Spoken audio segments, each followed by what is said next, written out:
Everybody, and welcome to the April Conversations for the Future. Today, we're very excited to chat with some great guests about sustainability in space. My name is Rachel Zisk. I'm a reporter for Payload, covering space business and policy. You can sign up for our newsletter at payloadspace.com. It's all free. But enough about me. I think we'll jump right into our first guest.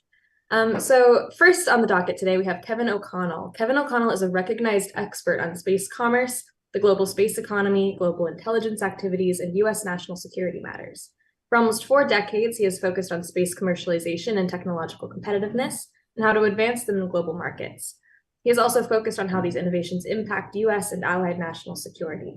Mr. O'Connell is the CEO of Space Economy Rising, a firm that provides advisory services to space companies, related high-tech companies, and stakeholders in the space economy. In this capacity, Mr. O'Connell provides strategy and finance advice, helps investors and others assess space market trends, and identifies new opportunities for increased participation in the space economy. Kevin, it's great to have you on today. Rachel, thanks very much. And April and Tim, thanks for the invitation to join once again. Full disclosure, I'm a board member of F4F, so always excited to be part of the team here. Thanks for letting me lead off the conversation. I'm delighted to be part of this distinguished panel of folks and looking forward to the conversation. I think as the lead, I always like to talk about the importance of why we need to focus on space sustainability. I mean, if this is called Conversations for the Future, we don't have a future in space unless we focus on space sustainability, and that's not really being dramatic at all. And so what exactly is it that we need to focus on? How are we focusing on it, et cetera? It's something I focused on every day while I was at the Commerce Department between 2018 and 2021, and certainly something that in my private capacity today, I'm focused on every day, whether it be discussing it with private companies or with investors. We're seeing the investment community pay more attention to space sustainability issues as well, and that's a very positive thing. So in short, sustainability is important because the space economy is likely to deliver the most consequential economic benefits to us here on Earth than any other development in all of history. And that's a pretty exciting set of developments. We're all anxiously awaiting the 2022 numbers. We'll probably see them at the Space Foundation next week. And they'll certainly be a bit more modest than the red-hot 2021 numbers. But the space economy remains relatively resilient in the face of global economic downturn and a terrible war in Ukraine. In some strange way, the war has actually shown the great value and the capabilities of commercial systems. And we're seeing an active interest from around the world in sovereign wealth funds, in governments, in these capabilities, both investing in them and potentially using them in the future. But in a broader way, my optimism, my continuing optimism, if you know me about the space economy, is because I'm continuously seeing the interest of non-traditional space players in this area, industrial sectors that are well beyond the space sector, that are taking an active interest, mining, agriculture, even data security, because of the easier access to space. And I think that's going to create the next wave of innovation in space. And so that's the basis. That's what we have at stake here. And so we need to really pay careful attention to that. Now, the first aspect of sustainability, of course, is improving space safety. Debris threatens the astronauts aboard the International Space Station. It threatens the billions of dollars of investment by the United States and its allies. And it also threatens all of what I've just talked about in the space economy. Let me stop for just a second on the issue of the ISS, because we have become way too familiar with the ISS needing to maneuver because of space debris. It's become a much more common occurrence, and we seem to be comfortable with that when we don't realize that aside from the human aspects, there's a tremendous cost associating with moving the space station. And so that's just one measure of why this problem is growing and why we need to pay more careful attention to it. What are we seeing actually happen? And I'll start with the U.S. government. Obviously, when I was at Commerce, people would say to me, gee, Kevin, if the government is saying this is such an important problem, why aren't we spending more money on it? And the simple answer is that the U.S. government spends money the way that the government spends money, and it's in 1 to 2 year budget cycles. And so what we are finally seeing, of course, is dramatic growth in what people are saying they're going to spend in this area. And, for example, the president's budget requests a large increase for NASA on the space debris issue. My successor at Commerce got a $70 million budget, mostly to deal with this issue. And we're seeing RFIs and RFPs coming out of, virtually every corner of the U.S. government that has to do with space. And so slow but steady, but obviously people now reflecting that there's a problem that we have to deal with. We've also seen NASA's report on I'll call it a cost estimate on orbital debris, measures to deal with orbital debris operationally, active debris removal, lasers, and things like that. So a lot of activity in the government now starting to be backed by dollars. Internationally, we're also seeing movement. We're happy to see more positive discussions in the UN's open-ended working group. We're seeing initiatives like the ESA's Space Protect Accelerator, important developments in Japan, in Canada, and elsewhere. And so we're seeing our international partners move as well. I was saying in the meet and greet, I'm just back from 2 weeks in Tokyo, and the Japanese are really a very tremendous partner in wanting to help us with this particular set of issues related to space sustainability. Scientifically, we're also seeing some important advances as well. Everything from technologies that will help us avoid the creation of new debris as spacefarers go to space, but also important discoveries in the area of the interaction between the Earth atmosphere and the space atmosphere. And then obviously a lot of work on the economics of space, something that I like to spend a lot of time on. Accounting for space debris from an economic perspective, thinking about space sustainability as an economic and business set of activities. And I think that's the way we're going to have to think about it, as it turns out. Finally, as you might imagine, for me, I continue to be very excited about developments in the private sector on this issue. There's a robust ecosystem of companies that is in every area, from sensing of space debris to processing and analytics, leveraging cloud computing. And these companies are leveraging no less than trillions of dollars of investment in data management, cloud computing, analytics, visualization, and things like that they bring to the fight on this discussion. I like to say that the reason we have to look to the private sector on space sustainability, and in particular the safety issue, is that we need speed here. We need to move very, very quickly. And when you have to move fast against a problem, the private sector is one of the best tools in your toolkit to do that. Doesn't mean governments aren't important. It just means that this is a tool that can actually be very agile and continue to innovate as the problem changes. And so we're seeing tremendous developments in this area. Not unexpectedly, remember, I've been looking at the space commercialization for the better part of 3 decades. We're struggling a little bit with how the government leverages these capabilities. Some of it's reluctance, some of it is traditional thinking, some of it is legitimately being uncertain about how to acquire capabilities in a way that's effective for the taxpayer. But I think we'll sort through that in short order and actually, move forward and leverage this tool very effectively. So improving safety is really only the first aspect of this. Sometimes I hear people say, gee, if we mitigate the space safety problem, then we're done. We don't need to worry about it anymore. But I actually think rather than being the sort of finish line, it's actually the starting gate for a tremendous new set of capabilities. And again, mostly driven by the private sector, that are going to serve as the basis, the foundation for the rest of the space economy that we've talked about earlier in this conversation. And so hopefully, in the short run, we'll start to see developments that, for example, again, mitigate how much debris we create when we go up. We'll probably see some additional technologies that are able to contribute to this.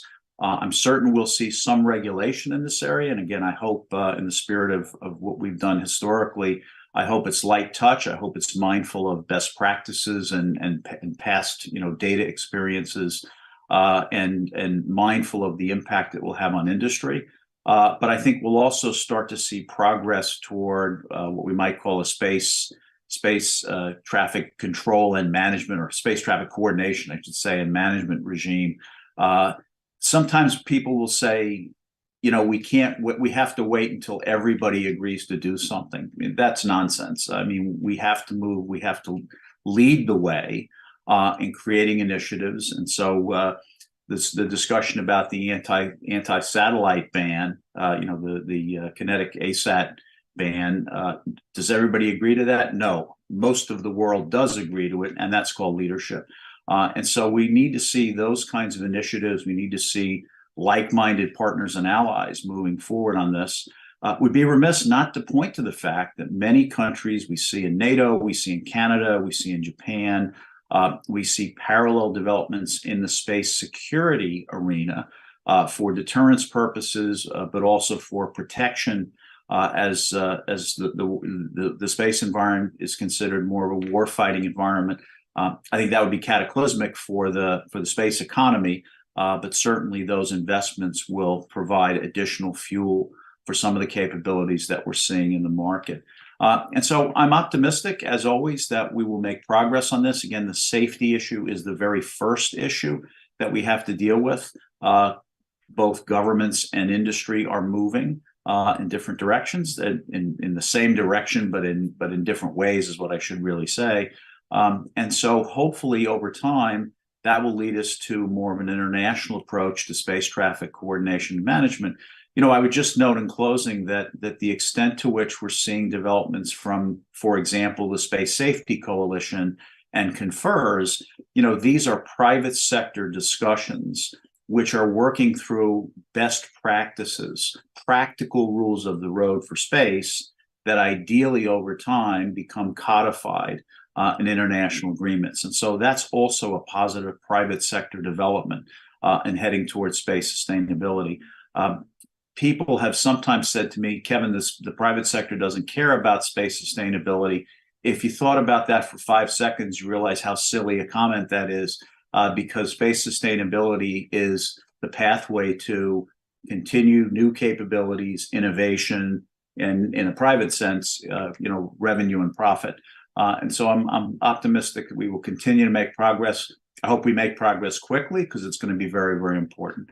And so, Rachel, on that note, I'll stop, maybe leave a few minutes for questions. And thanks for having me today. Yeah, absolutely. Thank you so much, Kevin, for that presentation. Really interesting. Yes, and just a note to our audience, if you have any questions for Kevin, or any of our speakers, please feel free to either leave them in the chat wherever you are watching this stream, or if you're on the Zoom, feel free to raise your hand, unmute, and ask your questions here.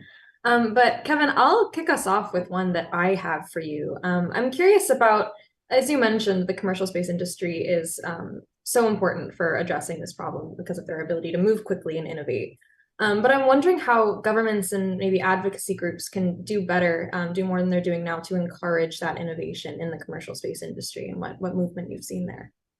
So I think there's a couple of things that need to go on, Rachel. It's a great question. Again, as I said, I'm old enough to have watched this in the imagery world. I'm old enough to have seen it in the weather world. And there seems to be this hesitancy in the early days that we need to work through very, very quickly. I gave testimony last year that spoke a little bit to these parallels. I think on the one hand, it's very important for companies in particular to showcase what they have. Now, again, we'll be at Space Symposium next week. Most of us will be, and I'm sure we'll get a very robust showing of many, many, many industry capabilities.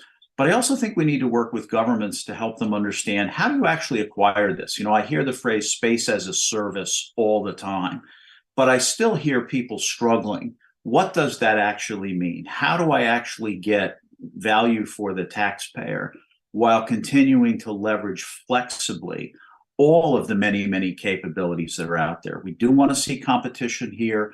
We want to see some standards. We want to see the government recognize some standards. But we don't want them to put too many standards into the market lest they mess around with market competition, which we do want to see here. So some of it is simple communication. Some of it is still analytically difficult to say, how do we get the best for the taxpayer dollar while being able to tap flexibly into the, all of the richness that is in the private sector. Absolutely. And I do hear concerns sometimes from in this space in particular about the ability to kind of hop the valley of death in development for debris removal and debris management capabilities, and to actually bring that to commercialization. Do you think that there is a business case for these kinds of capabilities coming from the commercial sector? Yeah, I actually do. And it's nice to see both the government, in this case, I'm talking about the US government, obviously, and industry are adapting their business models. And so, of course, we know the Japanese example with Astroscale and the European example with ClearSpace. The Senate passed the Orbits bill last year that encouraged NASA to experiment in this area, essentially put some resources against this, specifically for the active debris removal mission. I think the report NASA recently published on this issue directly relates to that. And again, it looks at everything from debris removal proper to lasers to now again, there's huge security dual use issues with lasers, but to reflect that scientifically, this may actually be a promising way to think about it. So I think that's important. On the industry side, though, we have also seen companies that have started purely in the active debris removal area say, hey, that's probably not the only business I'll ever be in. And again, the hallmark of any successful business is a business that can adapt as it especially goes through early stages. And so we're seeing those companies say, hey, we're going to do active debris removal as part of a larger set of participation in the on-orbit servicing market. And again, I think that's a very natural adaptation. And so is there a strict business case only for active debris removal? I don't think we're thinking about it that way anymore. I think we're actually thinking about it in a much broader way. And to a point that I like to hammer on all the time, if reusability of launch was actually one of the first ways to change the economics of the space business, on-orbit servicing is going to be the next wave. And so improving the economics as we go is really going to fuel the capabilities we talked about earlier. Doesn't mean everybody will succeed, doesn't mean we won't have speed bumps like we have now, but these are some of the underlying factors that are going to drive the space economy forward. Rachel, mind if I chime in here as an entrepreneur who's really researching this idea of commercializing active debris remediation? I totally agree with Kevin. I think really any business really strives to generate multiple revenue streams. That's one thing that I've picked up on as a brand new entrepreneur, and trying to find other ways to generate revenue that complement the ADR piece is a key factor in Space Cowboy. But really, if you look at other industries, there's certainly examples on how this can be done. And the one that's really come to my attention lately is air traffic control. And really, air traffic control demonstrates that a bunch of commercial entities can come together and fund an overall system that creates a safe place to do business. And that's really what we need to do for the space economy. And that's what Space Cowboy is all about, creating a safe place to do business in space. But we need to really examine models like air traffic control. Bonding for mines is another one that's really more of an environmental perspective. Whenever a company wants to open up a mine in the United States, they have to essentially put money forward that pays for the cleanup of that mine and a return to a natural state once the mining operations are concluded. And that money that is paid up front and put in a bond is held in escrow until that mining operation is done. And then it's if the cleanup is successful and it's returned to the state that was put into the bond, then the company receives that bond money back. If not, then the money is used to clean it up. So there's Superfund is another example like that, environmental example. So there's lots of examples out there, and we just have to be really creative in applying them to the space situation. Thanks. Thank you, Joe. Yeah, that's very interesting to look at the kind of examples and processes that we've set up here on Earth to handle some of the issues that we have with sustainability and safety, and applying those to the space environment, I think, is a really interesting problem and very important problem to tackle. Kevin, maybe I would hear from you. I know you touched on kind of this need for space traffic management. I'm curious, obviously with the airplane industry here on Earth, we have air traffic control, and we have this very set system for ensuring safety in air flight. What are the challenges, additional challenges in bringing a system like that to space flight, to like this international domain? So thanks, Rachel. I worry that there are limits to the value of the air traffic control. It's tempting to say, gee, isn't space traffic management, something that's done, 500 clicks higher in space than it is in the air? And I think that's a false premise, actually. I think there are a lot of differences. They're both about safety, obviously, and that I think the parallels end there.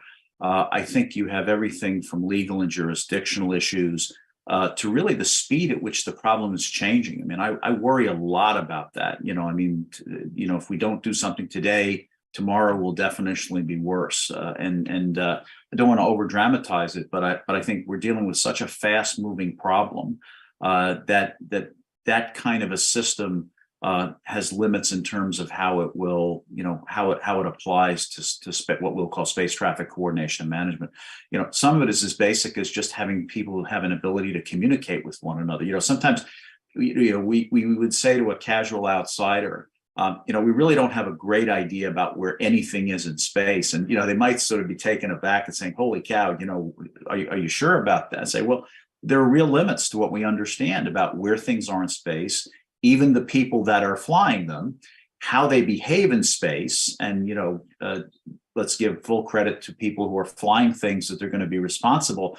There's, many, many millions of objects for which there's no option to be responsible. They're pure debris. And so it's a fairly complicated problem. It's technically different.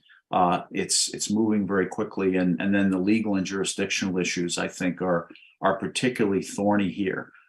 When you're in an airplane, somebody's got management of you no matter where you are. We don't have the advantage of that in space. And again, this is where I look to what I said at the end of my talk, which is, the private sector will help develop these practical rules of the road, just like we have when we're driving on the road, just like we have in other places. And if I use a historical parallel, it's the maritime parallel, actually, where the private naval activities actually generated some of these, when I come to a spot, you turn left, I turn left, whatever it would be. And so I think that's the way this plays out. I don't think we'll get agreement at the international level in the short run on this. And that's the other aspect that I think is different from air traffic control today. Sure, absolutely. I'm curious also how we think about this problem coming into the next decade. There are several commercial space stations headed to low Earth orbit, potentially within 10, 15, 20 years. Yep. And that is, it's a complicated problem when you're thinking about this issue of debris and about the number of satellites that are going to be heading to orbit. Do you think that we're ready for that future of human space flight, or what steps do we need to take to prepare ourselves, to prepare our economy for that? So I think we're absolutely ready, and I think the promise of the commercial space stations, a lot is made of the space tourism market. I think that's small relative what is a legitimate demand aboard private space stations. We know that the research capabilities aboard the ISS is, if I might, sold out, wildly sold out, like a World Series game or a rock concert. And so there's so many people that want to experiment in the microgravity environment. And again, that's all going to teach us a heck of a lot about what succeeds, what doesn't, will change the economics of many things. I'm about to do an interview with the folks down in South Adelaide who are looking at space medicine and space food and how that's going to change. Because when you're headed to Mars, you can't phone your local CVS. You actually have to create your own medicines on board. And so we're going to learn so much in that environment. And so my short answer is we have to be ready to deal with it. I did an interview not long ago overseas, and the interviewer said to me, "Hey, Mr. O'Connell, why don't we just stop everything until we figure it out? Why don't we just stop all launches?" And I sort of burst out laughing in the interview. I hope it's cut from the tape, actually, because I'll look pretty silly. But we can't do that. We're not going to do that. We shouldn't have to do that. And so we're going to have to figure this out My real worry here, Rachel, is that we not have to figure it out after a terrible crash in space or God forbid, a fatal crash in space. Because at that point, all bets were off and many people will come out of the woodwork with what they think are the best ideas. And I worry that 90% of those ideas will actually hurt the space industry and all of the factors that we've talked about. So we can either take charge of this now. And I think, as I said in my talk, lots of people are actually now finally moving as rapidly as they can within the systems they are. But we have to do better than that. And so we can't wait till something bad happens to then react to it. Absolutely, I completely agree. The space economy is already so essential for life down here on Earth, and it's going to be essential for us to protect that environment. And by the way, we still need, I'm sorry, Go just ahead. last 30 seconds. We also need to do a better job with two constituencies. One is our leaders and our politicians who very much have to make hard budget choices about what to spend. So a decision maker, a leader that has to spend money on space probably also has to spend it on agriculture or healthcare or defense or 5 other things that are really important. So we have to do a better job at the value proposition of space for that community. We also need to do a better job explaining to the public at large. We still have a PR problem in space, is that we like to talk to ourselves about this, and yet the people on the street out here barely have an understanding of why space is so important. And I think we need to do a better job of that. I completely agree, Kevin. We do have 1 more minute here. I'll pause for a quick second if we have any additional questions from our audience. I think we've got time for maybe 1 more. Sounds, Kevin, like the value proposition is important. I'm a graduate student at Harvard University. How can academia support these efforts? What kind of research would be most valuable? Is it in that value proposition? So I think that's one area for sure. I mean, academia should continue to do the wonderful things that it's doing today. Interestingly enough, when we looked at this some years ago, the amount of work, we know the places that are doing superb research in space sustainability. We know about UT Austin. We know about MIT. I'm part of the Space Enabled group up at MIT. We know about Boulder. There are a few pockets of research around the country that are doing work in this area in academia. It's still pitifully small relative to A, the problem, and B, what I describe as the value proposition. Now, maybe you disagree with me. So I think doing more research on basic issues. I always like to see more research on the economic and business aspects of space. Co-teaching a course here in Washington on space economics, and it is not a robustly treated area. And I'd like to see more work on that, especially on the economics of space sustainability and why it's something worth investing in. Thank you so much, Rebecca, for that question. Kevin, for joining us on the stream today. It's been wonderful to have you. Of course. Thanks so much. Glad to be here. Thank you. And with that, we will move along to our next speaker who's on the stream right now, Joe Guzman. Joe Guzman entered active duty with the U.S. Army in 1994 after having graduated from the United States Military Academy, West Point, New York. Transitioning from Field Artillery Branch after 8 years, Guzman became one of the Army's cadre of Space Operations Officer in Functional Area 40, specializing in the application of space technologies to Army and joint operations to include multiple combat tours and culminating with duty in the Pentagon, U.S. Strategic Command, and U.S. Space Command. He retired from the Army in 2020 and immediately went to work as an entrepreneur with aspirations of making a positive impact on the world through space technology. Guzman holds an MBA from Cameron University and an MS in Space Systems Operations Management from Webster University and an MA in National Strategic Studies from the U.S. Naval War College. Joe, welcome to the stream. It's great to have you here. Thank you, Rachel. And it's a pleasure to be here. And thanks to the foundation for having me. I'm an entrepreneur, so I mean, I think it's a great follow-on to all the points that Kevin was making earlier. And I'm one of these guys that's actually trying to play my hand at trying to help in this problem. And it's something that I think my military service really set me up pretty well to do and to try, and to just have the audacity, I guess, to try something in this area where very few people have done anything, in the past, and active debris remediation, as I see it, is really a foundational capability that we're going to have. There's no question in my mind that this is a really needed technology, for all the reasons that Kevin highlighted in the last half hour. But I'd like to start off my time here with a real quick story. But a couple weeks ago, we were here in Austin at the Capitol Factory, and one of the founders, Josh Baer, was interviewing the mayor of Austin. He actually, brought up the topic of ChatGPT and how we can use it in our everyday operations. And it was interesting that the topic came up in the pre-show when we were all meeting each other, or meetings before the show started. But Tim highlighted that he spends a lot of time on ChatGPT, and my team does as well. So one of our advisors, Irina Litchfield, put together a story, used ChatGPT to edit it, and she also generated some images from AI, an AI generator on midjourney.com. And so I used all those things to put together a little story. So I'm going to read everybody a bedtime story, even though it's a and let me just make sure that you guys can see this. How's that look? Looks great. Can you see it? Yeah. Awesome. In the infinite expanse of the cosmos, a silent menace loomed over humanity, a dark cloud of space debris.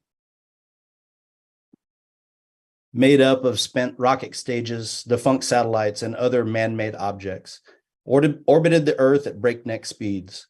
As this population of space junk grew ever closer to the Kessler effect, the threat of catastrophic collisions with active space assets grew ever more dire. Astronauts had to navigate through a dangerous labyrinth of debris, executing perilous maneuvers to avoid disaster. The future of space exploration hung in the balance, and the fear of irreparable damage to our vital communications infrastructure was palpable. It was in this moment of crisis that the space cowboy emerged, a daring adventurer with a heart full of innovation and a soul that burned with a fierce passion for exploration. As a man who had never adventured beyond the confines of Earth's atmosphere, he knew that the problem of space debris was too great to ignore. He recognized that the Kessler effect was real and a looming threat, one that could not be allowed to destroy our dreams of exploring the cosmos. With a mind as sharp as a razor's edge, the space cowboy set out to create a solution to this ever-growing problem. He began by collecting space debris and burning it up in the atmosphere, effectively removing it from orbit, but he soon realized that this was not a sustainable solution. Undeterred, he continued to search for a way to reuse the debris, to turn it into something useful. And it was in the midst of that search that he had a brilliant idea: in-space manufacturing. With his newfound technology, he could transform the debris into raw materials for the creation of new structures, habitats, and even spacecraft. As humans began to settle on the moon and Mars, the space cowboy became an invaluable resource. He was at the forefront of ensuring that all space garbage was put to good use, always searching for ways to make space exploration more sustainable and eco-friendly. His motto was simple: leave it better than you found it. And he lived that creed with every fiber of his being. Through his tireless efforts, the space cowboy became a beacon of hope for humanity. He was a critical leader in the settlement of new galaxies, known for his ingenuity, determination, and commitment to the cause. And as he looked out at the infinite expanse of the stars, he knew that the future of space travel was safe in his hands, for he had done his part to ensure what future generations would have access to the wonders of space, and that the legacy of the space cowboy and the new humanity would live on forever. The end. So let me stop sharing.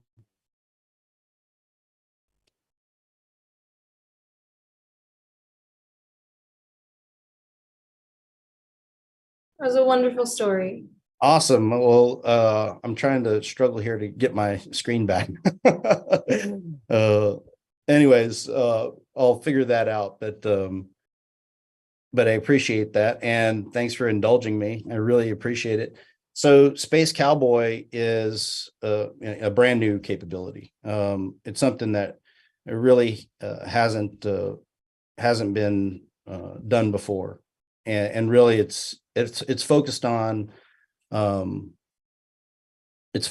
removing small pieces of debris, not the large defunct satellites, but really the small shards and fragments of debris. So that is that's the idea behind Space Cowboy, and we're dealing with a lot of the same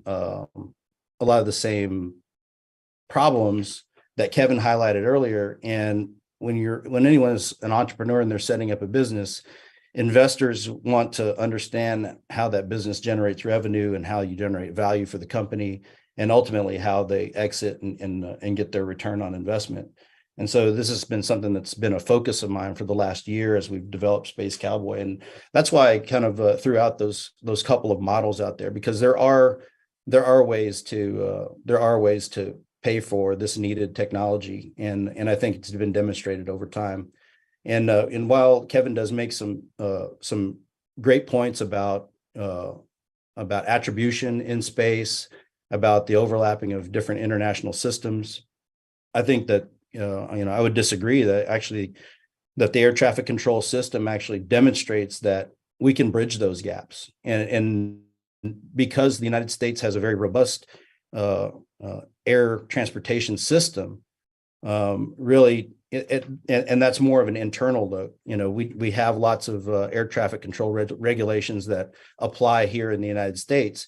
But when anyone travels internationally, what's happening is we're interfacing our U.S. system with other systems, the European Union, for instance, or other individual nations' air traffic control systems. And so over time, those systems have been made so that they are interoperable, so that there's handoff. And even though different countries pay for air traffic control systems in different ways, the interoperability really stays at the top of the list. And so, developing a system like that for space, where, all nations are contributing their capabilities to space traffic management, there are still interoperability standards where information can flow both ways, and that we can work hand in hand, even with nations that we would consider somewhat adversarial. Case in point was the interaction between the Russian fighter jet and the U.S. drone that happened just a couple of weeks ago. Even in that case, there was communication going on between the Russian fighter pilot and the drone, and he was basically saying get out of here. But the fact remains, there was communication going back and forth, and that's part of the international standard of air traffic control. And so I don't see any reason why we can't have that in space, and there should be communication flowing both between commercial companies and governments, and then between the governments and commercial as well, not only here on Earth and in the air, but also in the space domain. So I think that there's a real path forward here, but it's going to take a lot of policy work and regulation work to kind of set up a framework that we can build over time. Because like Kevin O'Connell said, we're not stopping this train in midstream, so we're gonna have to build it in flight, build the airplane while in flight. Anyways, that's my take on it, and I'd like to reserve the rest of the time here to answer some questions, or maybe even field some questions. Absolutely. Thanks so much, Joe. Yes, if you are in our stream, feel free to unmute and ask questions, or wherever you're watching, feel free to drop a question in the chat and we will ask it right here for our guests. But Joe, I'm curious about the mechanism that Space Cowboy is. You mentioned that it's focused on these small pieces of debris, removing these Mhm. small pieces of debris from orbit or neutralizing this threat. Right. I'm curious about how you're going about addressing that problem, because obviously these small pieces are often untrackable, they're hard to find, they're hard to latch onto in orbit. I'm curious about that approach. You bet. So, I mean, obviously finding the pieces of debris are kind of number one on the list. So the size range that we're looking at removing are between 1 and 10 centimeters. So that would be something that is currently either really hard to track or untrackable, but still lethal if it were to collide with a active spacecraft. It could be it could be a catastrophic event and generate many more pieces of debris. So the fact is, like Kevin said, I think one of the first things we need to do is get our wrap our hands around the ability to track smaller pieces of debris, and then be prepared to track an extreme amount of this small debris in our catalog, because like I said, it's all lethal. So Space Cowboy isn't really doing that part, but we are collaborating with other space domain awareness companies on the commercial side that are pursuing that. And Privateer is one of those. They have one of their founders is here in Austin, Morba Jah, and Privateer has agreed to work with Space Cowboy to kind of help us identify where clouds of debris that are in the size range that we're attempting to recover are, so that we can go there and start the job. Also, one of the things we mentioned multiple revenue streams earlier, but another thing that Space Cowboy is planning on doing is actually collecting data. Once we get into orbit and we're in the same orbital plane with these clouds of debris, a lot of them we're assuming will be untracked. And so when we come across pieces of untracked debris, we might be the first platform to actually take observations on those pieces of debris and then offer them to our space domain awareness tracking commercial capabilities, capabilities that are being developed by the likes of Privateer, Slingshot, ComSpock, Leo Labs. I mean, really, there's a pretty good list of folks that are making significant headway in developing new and better algorithms to use the data we have, and to also generate more data on smaller pieces of debris. So, that's kind of job number one. And then we think that those capabilities will develop along the same timeline that we're developing our spacecraft. And by the time we're ready to enter orbit, looking at the end of 26 at this time to be actually in orbit and doing a demonstration, that will have at least a subset of small debris, likely in the Sunsync orbit, that will be actually have as targets to go after.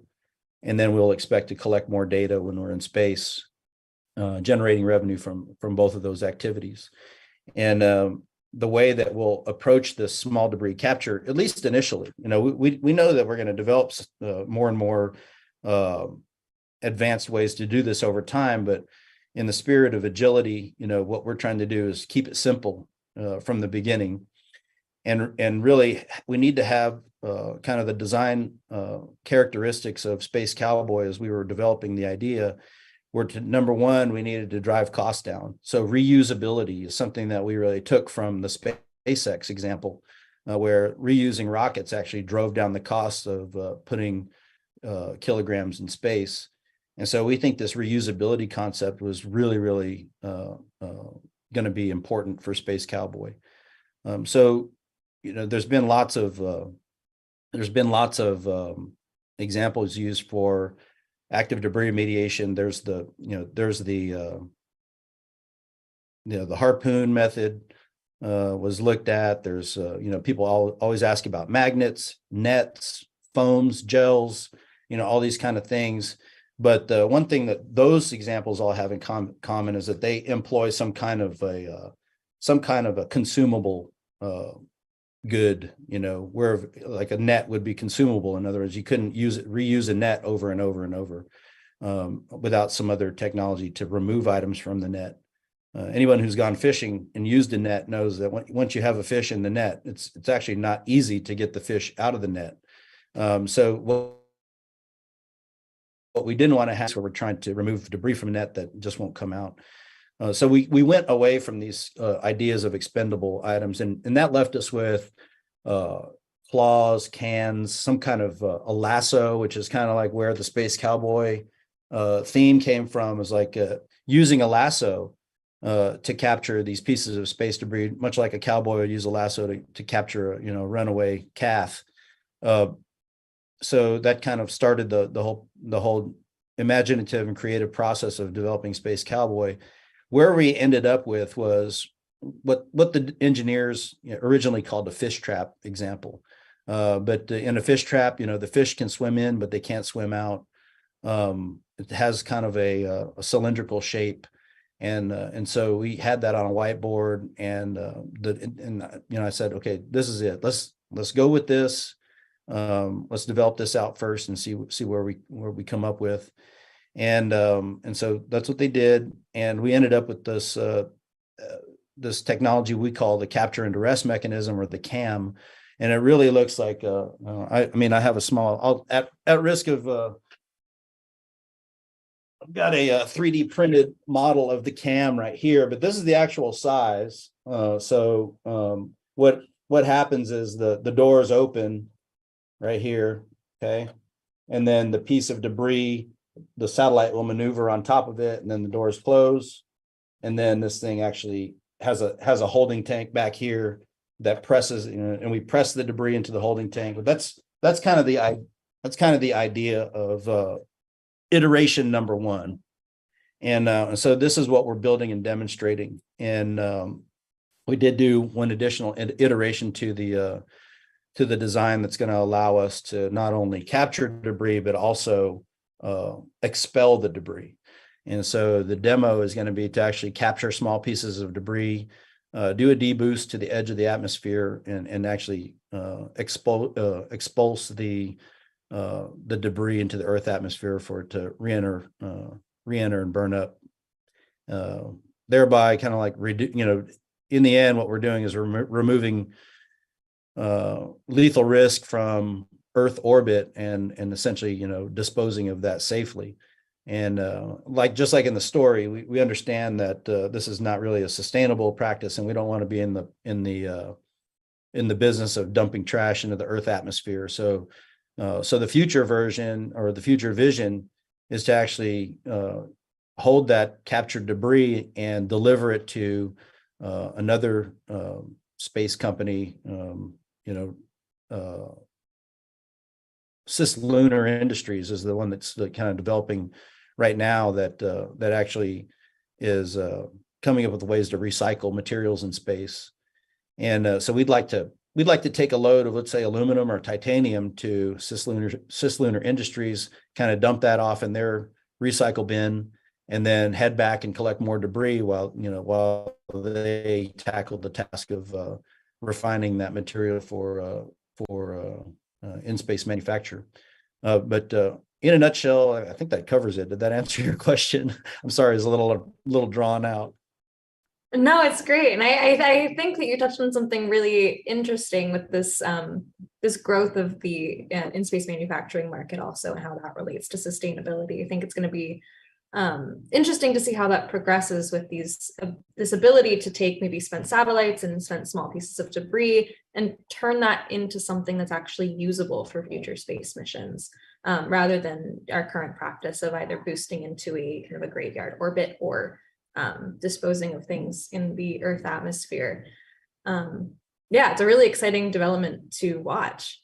Absolutely. Well, the point was made several months ago, and this is where I kind of had this light bulb moment. Yeah.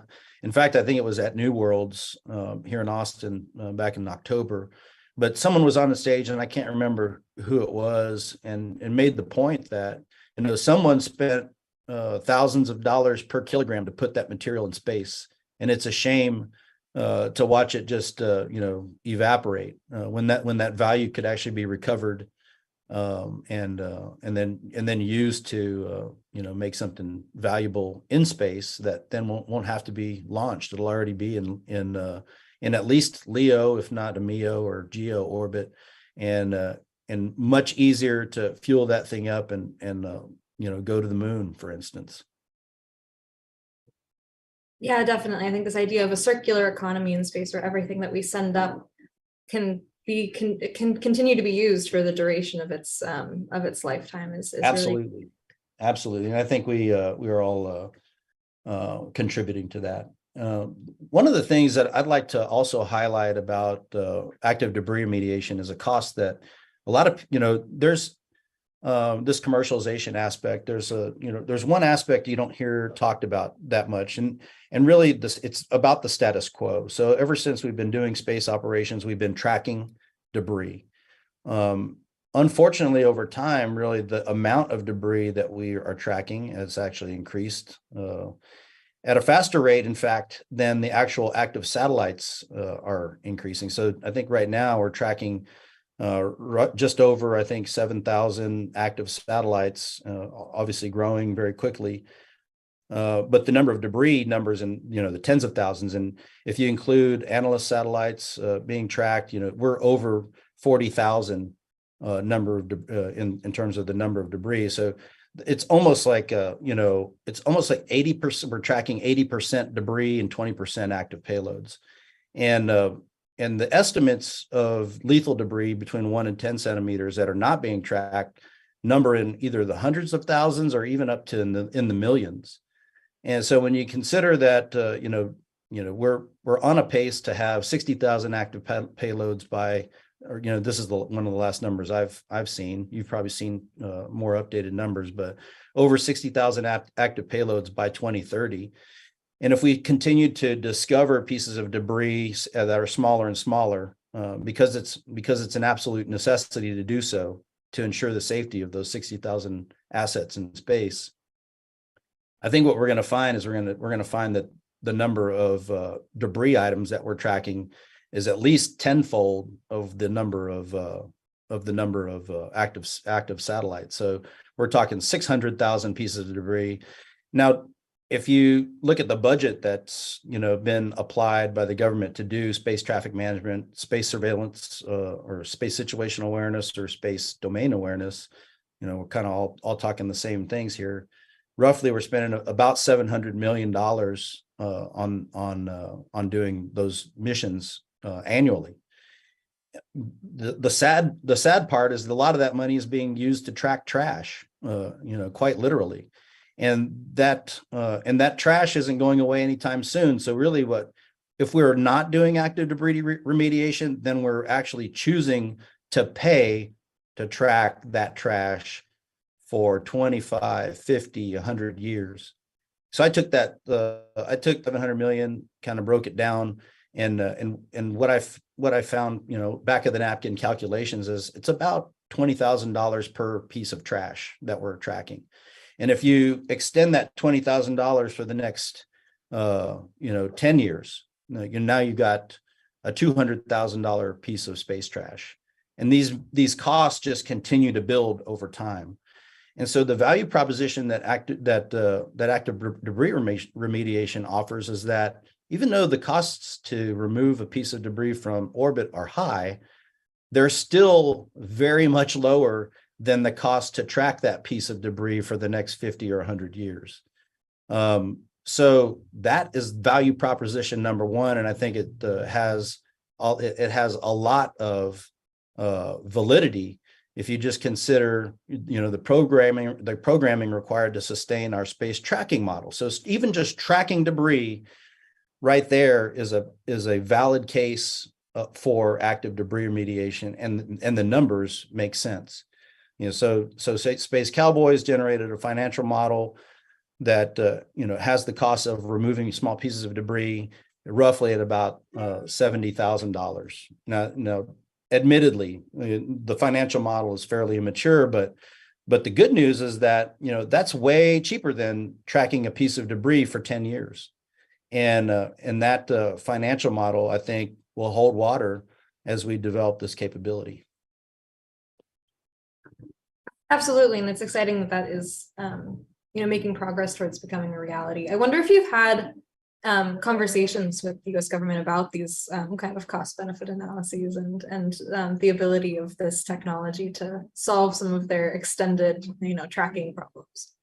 Well, absolutely. I mean, the main person that I actually briefed General Purdy, who's going to be the new Space Force PEO for space mobility, under which this space debris problem is kind of falling into his program executive office to create acquisition to solve this problem. And so you talked earlier about X as a service. What I'm proposing to General Purdy and to the Space Force is that we can demonstrate active debris remediation as a service to the U.S. Space Force and help them to really set international standards of safe behavior in outer space that, the U.S. Space Force cleans up messes that it generates in space. And of course, the United States government has been responsible for the creation of more debris than anyone else. And so I think really it behooves us, if we want to be a leader in the space, in the space sector, that the United States needs to demonstrate that we're willing to clean up our mess and set a good example for others to follow into the future. Anyways, but the answer is yes. I've talked to Space Force about it. In fact, SpaceWorks was the initial funder for Space Cowboys pre-seed round, where they awarded us a $250,000 contract under the Orbital Prime vehicle to develop the concept of Space Cowboy, and that's how we've gotten as far as we are. So, as part of that deal, we generate a commercialization strategy, and that's kind of been the main emphasis alongside the technologies. We have to create a marketplace for this kind of activity. We think it starts with the Space Force and NASA, and then once we have the ability to lower costs down to where they're more affordable for commercial companies to pay, we see a vision for passing those costs on to U.S. consumers that use space-based goods. And I mean, if you just collected 1 cent for every ATM withdrawal, right there, you'd have a significant amount, or even a fraction of a cent per every ATM withdrawal, or every gas station, interaction, or every time you download, 1 megabyte of data from a space-based source, a fraction of a cent goes to paying these space traffic management fees. And I think we can create something that consumers are comfortable with, number one, and number two, that is somewhat of a guarantee that we can continue to operate in space. Because if we go along with the status quo as we have been, we're going to soon find out that space as a resource will be taken away from us, and we'll have to live without all the benefits of GPS and satellite communications and space-based weather support and climate monitoring technologies. I mean, the list goes on, and it's really growing, greatly. I mean, there's zero-G materials that are going to help us with the climate problems, specifically in data centers. There's human organoids that are going to be grown in a zero-G environment, so that people can get transplants that are 100% guaranteed to work with their bodies. These are the kind of groundbreaking technologies that are being developed by other entrepreneurs. And unless those companies have a safe place to operate, that they can not have to worry about the debris damaging or destroying their satellites, we could choose a path here where that's just not possible, or we can do something about it. And I'm choosing to do something about it. And even though it's a little bit of shaky ground right now, I'm really, really confident that we're going to have a positive impact on the world. So we're pretty resolute here at Space Cowboy. Absolutely. Thank you, Joe. I think that's a wonderful place to end here. I will pause for 1 second just to make sure that we don't have any lingering questions from our audience. You bet. I have a question for Joe. Joe, thank you for your presentation. Such good stuff. We learned a lot. What book about space sustainability would you recommend for our book club? Actually, I'll tell you the one book that I've been into here recently is not a space book, but it's a creative book. And this is it right here. It's by the one and only Rick Rubin, who's actually a music producer, if you're familiar with some of his work, but it's called The Creative Act. And it's been pretty good for me. I think that there's plenty of space stuff out there, but unleashing our creative talent, I think, is the one thing that anyone can do. And you don't even have to be a rocket scientist. Unleash your creative talent to help humanity achieve our next steps. Thank you. My pleasure. Thanks for the you question. so much. Thanks so much, Rebecca, for the question, and thank you, Joe, for your presentation today. It's been a great conversation.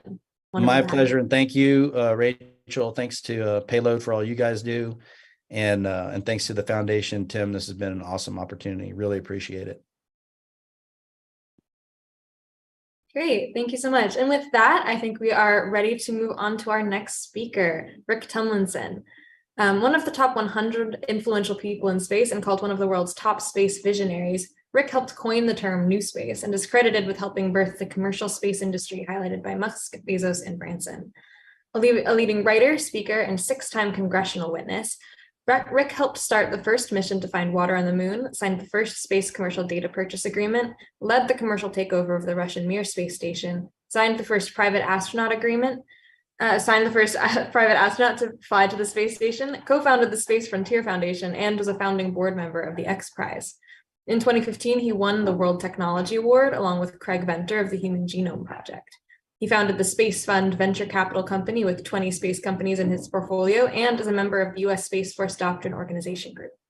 Rick's Space Revolution Radio Pod is on iHeartRadio Network's iRock Space Radio and most podcast sites. He hosts the New Worlds Conference and Space Cowboy Ball in Austin, and his nonprofit Earthlight Foundation is working to save the Earth while expanding life into the cosmos. They recently initiated Permission to Dream to raise funds for placing a telescope in every middle school on Earth that wants one, so that new generations can see the rings of Saturn and the mountains of the moon. Rick, it's wonderful to have you here today.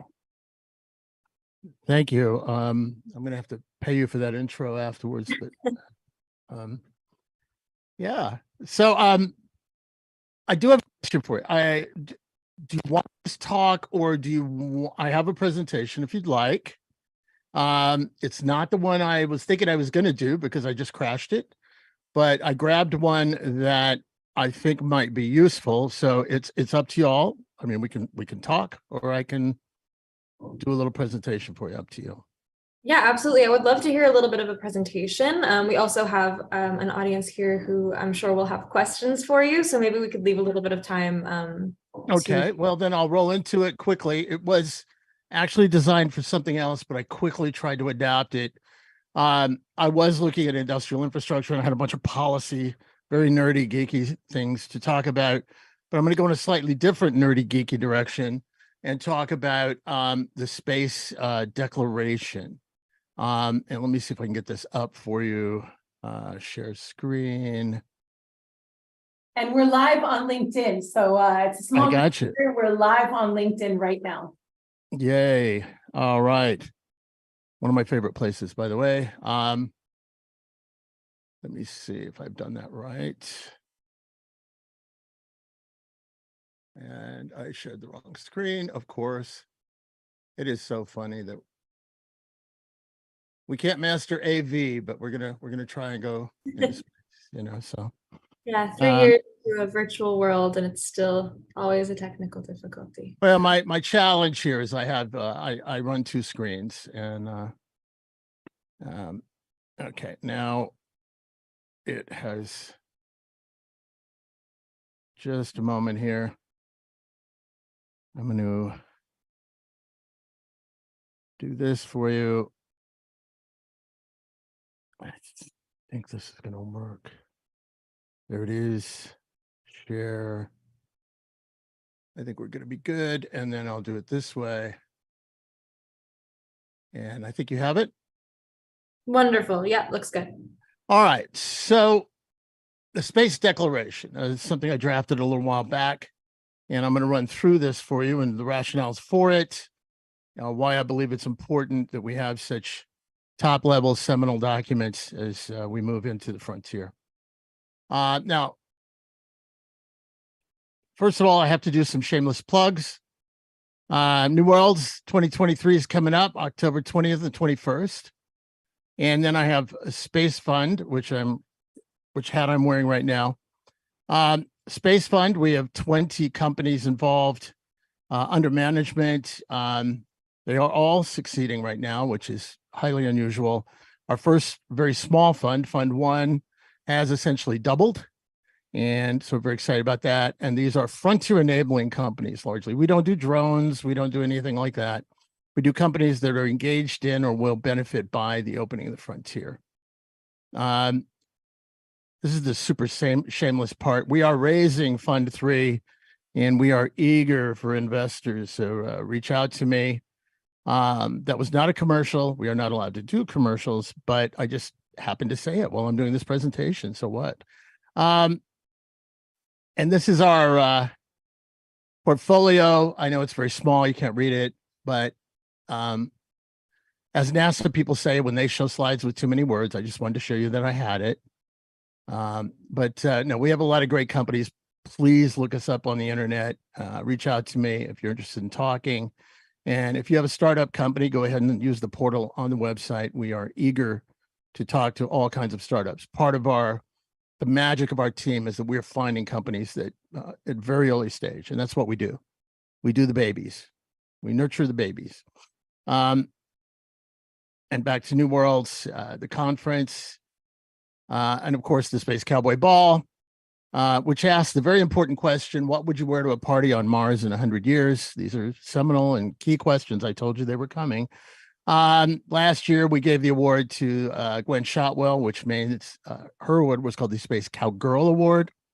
And you will notice these two folks, Lori Garver and Loretta Hidalgo, who's Yuri's Night. I was just out in LA. It was incredible. And there's another one coming on the East Coast Saturday. So if you haven't bought your tickets, you live on the East Coast, go, go, go. It was quite an awesome affair. So my radio show, I'll skip over that, but please check it out. Your own Tim Chrisman was one of my guests. He's shy. He's a shy guy, but we got him to talk, and it was great. Now, moving on. I've been talking for a long time about 3 keys to the frontier: low-cost transportation, use of local resources, and government support, or a government that stays out of the way. We need those. It's critical. There's been a lot of work done on a lot of those. I will come back to the policy stuff. We're working towards the resources, but to use resources, as I and the other founder of the other asteroid mining company discovered, you have to actually be out there. So we were a little early.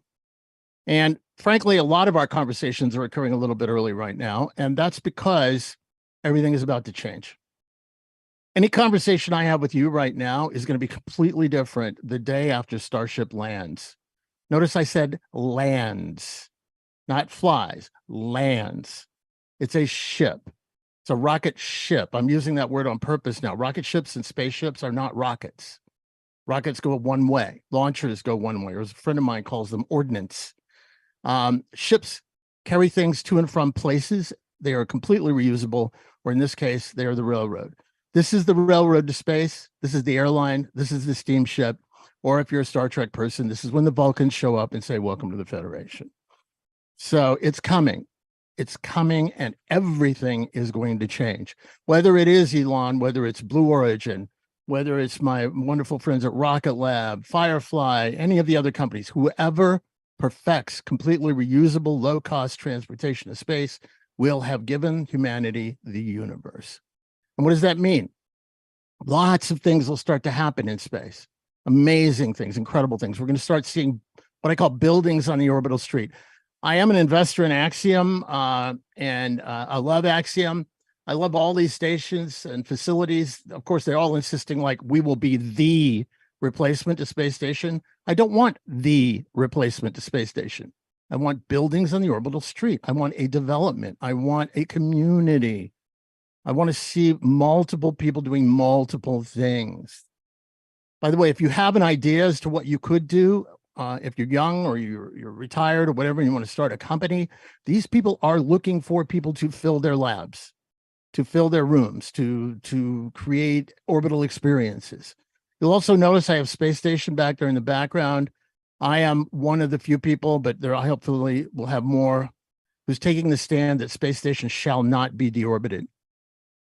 Use it and throw it away is old school. It has nothing to do with opening the frontier. It is all about reusability, recycling. I would like to see space station up orbited, put into a storage orbit, and declared a universal heritage site, because I believe we're actually going, and there will be future generations, and they need to look back and see what has happened, how they got there. Another solution somebody did mention to me was putting it in Starship piece by piece and bringing it down and putting it in the Air and Space Museum. I'm cool with that. I'll go with either way, but you do not trash space stations. I had mine when I took over the Mirror a long time ago with some friends. We got splashed. No, not good. Freedom shall not fall. And yes, we're returning to the moon. It's going to be exciting. It's going to be great. Artemis is whatever, they're doing that thing. They're basically repeating the Apollo program, including the fact that it was so expensive, it's unsustainable. But along the way, we're going to get a private sector that's going to grow and hopefully will overtake and expand faster than what we're seeing with Artemis. So it is a useful program in that it gets a lot of political support, and that's great. But in the end, Artemis has nothing to do with human settlement and development of space other than its purchasing power. And then we're going to be off to Mars. And we're going to see the first cities in space. This is my thing. Gerard O'Neill was my mentor, and I am all about free space because you can build anything you want as big as you want. I just love that stuff. Oh, and then there's these people. They're heading out too. And I want to be clear. I was talking to somebody yesterday, and we're very careless. We talk about China and we talk about Russia. No. This is Xi Jinping and the Chinese Communist Party. It is not China as a whole. And when we talk about Russia, it's not Russia, it's Putin and his cronies. We have to be clear about that because the people themselves, I have no problem with people from China. I love people from China. I love China itself. It has an amazing heritage. But the Communist Party and people like Putin do not want to allow the people to rule. And the question is, whose rules will rule when we get out there? I believe that the core documents, the core things that have helped lead to American and the democratic countries' core principles are the way we should govern as we move into space. I believe it's a human right to go anywhere, to build new homes, and to plant the seeds of new societies, to be whoever you want to be. And we have to break out of the cage. We absolutely have to break out of the cage. Now, as I said before, the revolution is underway. It's happening within 10 years when they start flying. He's going to fly his own satellites. This is what I call, what Pete Worden calls a self-licking ice cream cone. He's going to fly his own satellites for a while, get up his flight heritage to a point where he has clear safety margins, enough to carry people, and then he's going to start sending people. Same thing with the other entities. It's going to happen. It is really going to happen, and he's going to go to Mars. That's great. And along the way, he's creating a transportation system. And what's going to happen when we get these people out there? It's going to be amazing. So how did this all start? Well, we had this little silver ball called Sputnik. Freaked everybody out. Just totally, everybody just went nuts. What the heck is that? They're flying over us and they're beeping. And so what happened was the UN, which had been only recently before then created, tried to step in but they've always been behind the curve. Most of the policymakers are always behind the curve. And so they created the Outer Space Treaty. And the goal of the Outer Space Treaty was to stop the militarization of space by the superpowers. And it was also to block the imperial acquisition of space. In other words, shut them down, keep them under control. And each side had their own motivation for keeping the other side under control. It was just this big, melange of restrictive policies designed to make sure that, nobody did anything. And it worked. And eventually, however, we got to the space station, and I pointed out at Yuri's night, I got to say a couple of words that, it's an amazing example of what we've been able to do in space working together. There in the entire solar system, there's one major place where Americans and Russians don't just get along, they love each other. And it's right here. It's in the space station. So there are some great examples of our being together. But the socialist governmental approach of limiting what happens limits what happens. So right now it takes 2.75 people to run the space station. Usually it's between 3 and 7 people up there on average. That means that 1/4 of a person up to 3 1/4 represent all the intellectual brain power of humanity speculating on new products, services, and ideas. We have to blow that open, and I'm hoping that Starship will do that. But we have to have the rules in place that will encourage and enable that. All the rules that were set up in the 60s are basically aimed at countries, not people. This is a core, absolutely central shift that is about to happen. We are going to move from space dominated by governments to space being opened to people. Now, it's going to start with some rich people. It's going to start with some companies and things like that. But we're moving to a point where human beings themselves, tribes, families, religions, all kinds of groups of people. And that's why I say private rather than commercial. I'm a big language guy, as you can tell. Private is different than commercial. Commercial is a subset of private. Private includes churches. It includes universities. It includes groups that just say, you know what? I want to go to Mars and I'm going to get 50 people and we're going to raise money and we're going to go. Right? They may not be commercial at all. They just believe it's their destiny. I'm sort of in that kind of crowd.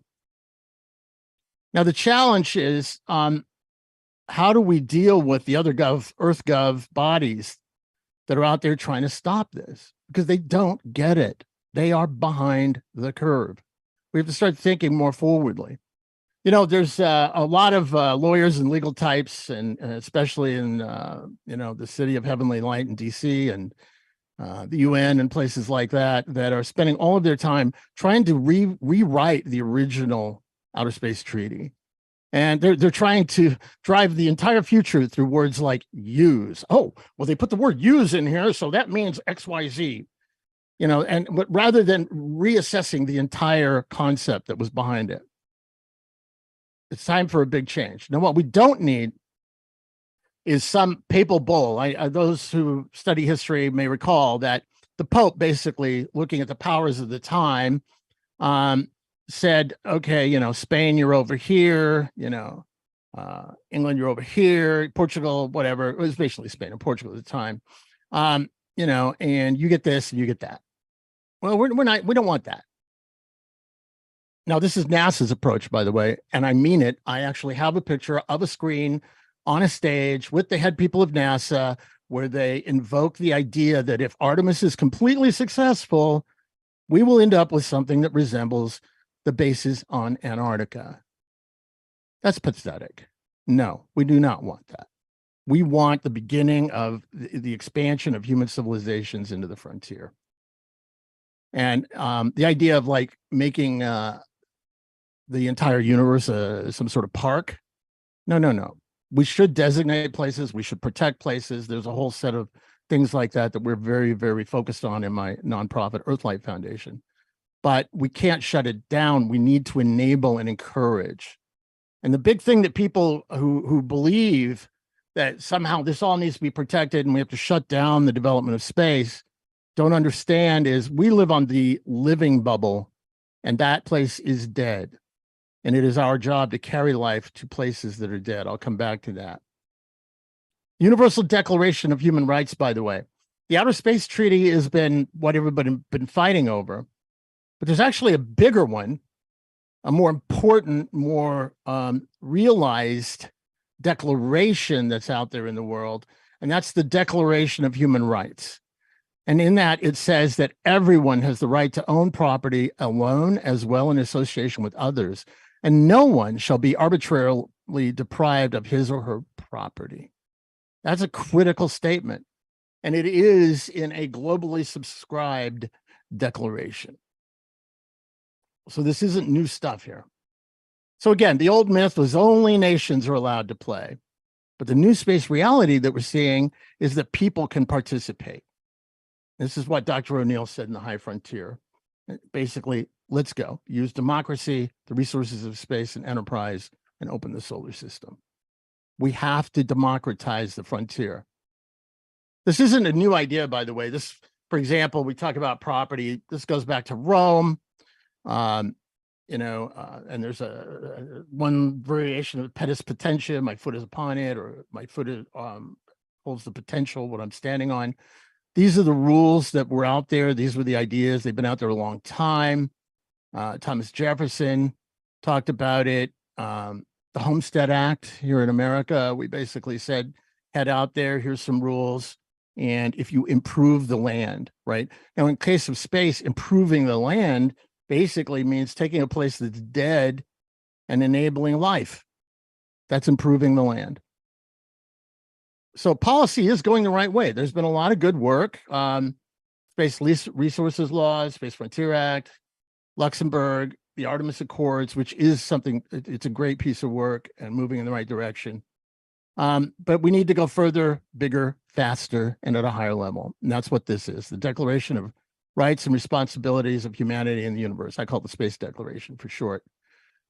And that says that it is the inalienable right of all human beings to go any place in the universe, to do anything they choose to do, to use any resources they may find, to own the land or space on or within which they live, and to establish homes, enterprises, and communities that are free to be governed by the inhabitants and citizens therein in any manner they see fit, within the parameters set forth in the Universal Declaration of Human Rights, so long as they do not harm nor threaten the earth, its life and people, harm nor interfere with any other human being, their property, sacred or venerated places, or harm the ecosystems, property, sacred or venerated spaces of any other living creatures. And then there's a closing declaration. So again, it is our right to go anywhere in the universe. It is our right as human beings to do anything we choose to do, to use anything that we find, and to own the land or space on which we live, i.e. improve, and to establish homes, enterprises, and communities that are free to be governed in the way that we choose, so long as we respect human rights. That's it. That's the basics. Now, there are other elements to this. And by the way, the first clause of this appeals to my libertarian friends and offends my friends on the more left side, right? And then the second clause, my friends on the more left side love, and the libertarian friends are like, whoa, don't fence me in. We cannot harm nor threaten the earth, its life, and people. In other words, that asteroid you touched, every time you touch an asteroid, you change its trajectory. You better be making sure that ain't going to hit the earth, 100 years down the road. So we have to put things like that in line. Oh, another thing, orbital debris. These are the kinds of things we have to take care of. And we can't harm nor interfere with any other human. I'm thinking way ahead. I guess it's Jim Cameron made me think about it, but are sentient beings, their property, sacred or venerated spaces. We have to be careful. We have to be respectful. We have to be honorable. And we shall not harm the ecosystem's property, sacred or venerated spaces. That's what I said. But it's really important that we understand these things because, so for example, the ecosystem, what does that mean? Well, if we find life in a puddle under the ice caps of Mars, that's an ecosystem. If you took that life out of that puddle and exposed it to the atmosphere of Mars, it would die. outside of its ecosystem. So we have to protect that area. It doesn't mean you have to go around the entire planet. And we have a lot of work to do because we've never encountered these sort of situations to figure out how to do that. I believe we sort of need a new prime directive, frankly. And then here's the wrapping up statement, that space beyond the mother world be considered free by all, for all, and to all. It really is time for us to break out, and we can. It's time for a new conversation, and this is what Earthlight is all about. We've been talking about a lot of stuff about, oh, I can get my bottom line, and there's trillionaires and all this. And look, I'm an evil venture capitalist during the day. But really, this is about bigger questions. And these questions are, how do we save the mother world? How do we expand life? Because we may be it. We are in charge of it. We haven't done a good job so far, but it's time for us to grow up and realize that it's our job to protect life, and I believe to expand it. And let's get out there and explore. People live empty lives right now. They're trying to fill it with likes and Teslas and mansions and stuff, more and more stuff. What about a life based on these principles? It would transform society. So we believe in the principles. We call these principles of purpose: to protect and expand the domain of life, to improve and evolve human civilization, and to explore and experience the universe. We believe a society based on these can get great things done. So that's really the basics. I see we're hitting the time here pretty closely. But this is, I'll wrap it up real quick here, but the question of why are we here? It's really a big question. There's an entire generation growing up, doom scrolling late at night, and getting off on different things that are just ridiculous. One of the big aspirations now is to become an influencer. Which, by the way, in the previous generation, people are like, what does that mean? That's not. In the previous generation, a lot of people wanted to be movie stars. That's all it is. It's the same thing. It doesn't mean anything. It just means you want to be famous. Why? Because you're hollow and you want to fill that void. There is a psychotherapy session for you. But we actually do have a purpose. And our Earthlighters, we commit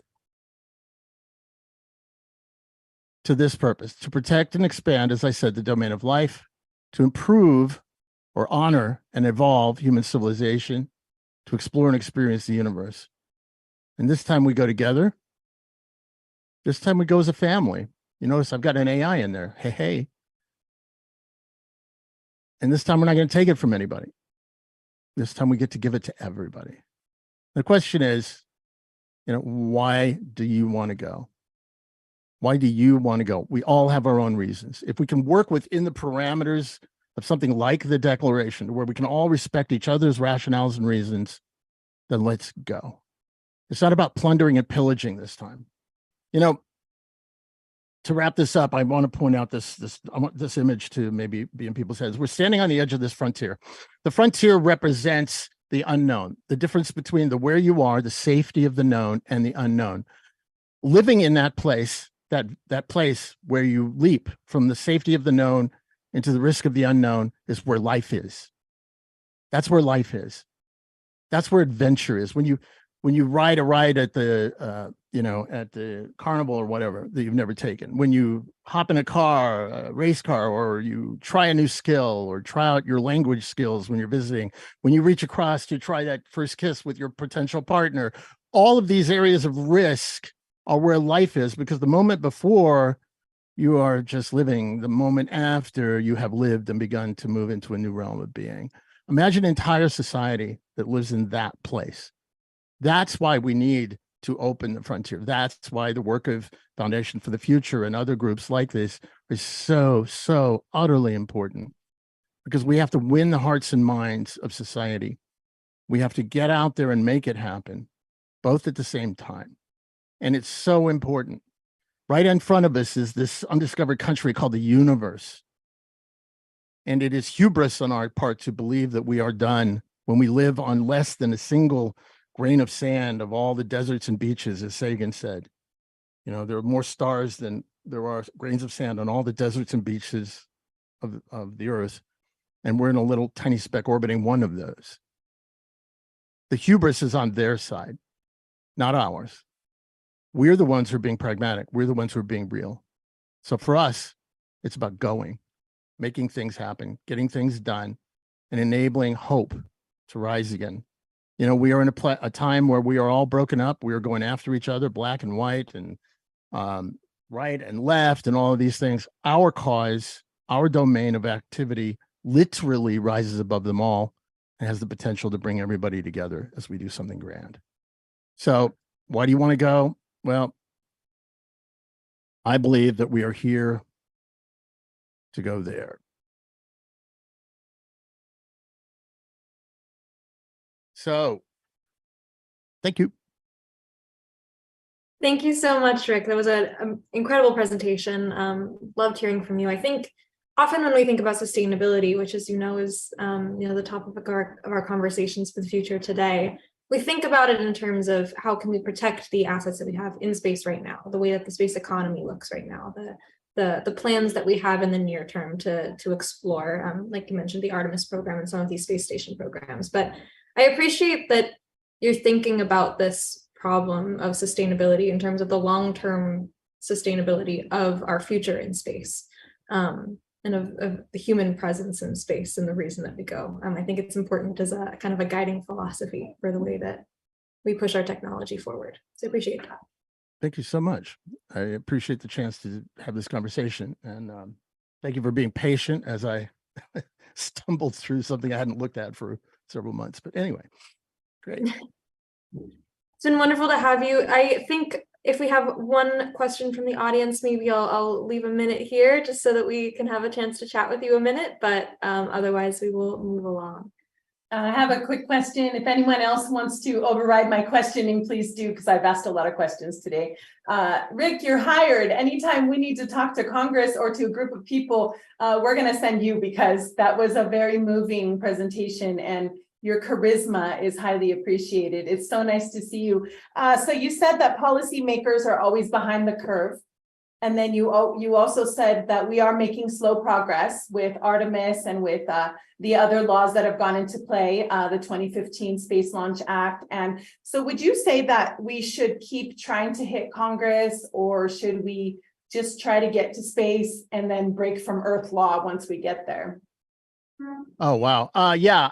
Well, first of all, I've testified on the Hill 6 times so far, but it's been a long time. So if anybody wants to get me in there, I am up for it right now. I would love to come back to a new gen. Absolutely. Give me a call. I am findable. Look, and by the way, I celebrate the Artemis and the work and the crew that they rolled out and all of that. It's just too slow and too ponderous. That's all. I want more, better, faster, and waking these people up. There is a lot of work to do. When the groups, descend on DC, that every spring there's a group thing that happens, and I used to do it. I think the message is too scattered. What has to happen, and why I'm doing the declaration and the lesson to take from that, is we have to change the top principle. Otherwise, what you're doing is like, oh, we need to do space solar power, or we need to do this, or we need to do that. It springs back to its original goal. In 2015, we brought a bunch of people together to talk about using the S word, settlement, right? And it started trickling out, and that's after that we got some of the asteroid acts and things like that going. It actually did show up way buried in the middle of a White House initiative recently. And dig that out. But, by the way, if settlements too like hardcore for, the woke generation, call it building human communities. Okay. But we have to get it out there, and we have to get both sides of the aisle, and we have to understand that this is going to help everybody. I would go out and pitch it as a unifier, right? Hey, folks, we're coming apart. Why? Because we have different media silos. We have all these different things going on. But what do people get excited about? I remember during COVID, it'd be like bad news, bad news, bad news, space, bad news, bad news, bad news, space. So let's get it out there. Let's highlight the fact that this can unify people and excite a generation of kids that are basically being handed, a wrecked planet, and say, guys, hey, yeah, okay, we have to clean up the planet, but look at what we can do. Look at what's possible. Hope, and something to aspire to. That's why we call it, by the way, permission to dream. Only you can give yourself permission to dream. Nobody can take it. And our goal is to give that permission to dream to a generation that says, hey, I want to go, So, yeah. And by the way, politicians, I know it's hard to believe. I mean, it's like almost impossible to believe. They are people too, right? They really are. Inside of every politician, there is a kid. There really is, so you can go out there and speak to their hearts. But don't get into the weeds. They love the weeds, big picture. We need the development of human communities. We need space development legislation at the top level. We need to tell NASA. And by the way, when you tell NASA that your goal is supporting settlement and development, put the very fine points in there, because what'll happen will be they'll reinterpret it. So we had this idea of using space resources. Well, NASA reinterpreted that to mean that sometime in the 2030s, the 3 or 4 astronauts who are going on campouts on the moon will do some utilization of lunar ice in a little machine, like a refrigerator box. That's not what we were talking about, right? We have to get them, give them the vision, give them the specifics, make them write the specific goals down, and then stay on their excuse my language, their rear ends until they do it. Thank you so much, Rick. And thank you, Rebecca, for that question. It's been wonderful to have you today. Thank you so much for joining us today to speak. We appreciate this grand vision of the future of humanity in space. Thank you. Thank you. And with that, Rick, we will move on to our next speaker, Trent Adams. Thank you for joining us today, Trent. Trent Adams is a technologist, strategist, and futurist focused on online identity, privacy, and security. He built one of the first 500 websites, was an advisor to the OECD on identity technologies, and has helped develop internet security standards such as OpenID, OAuth, CSP, DMARC, FIDO, and ARC.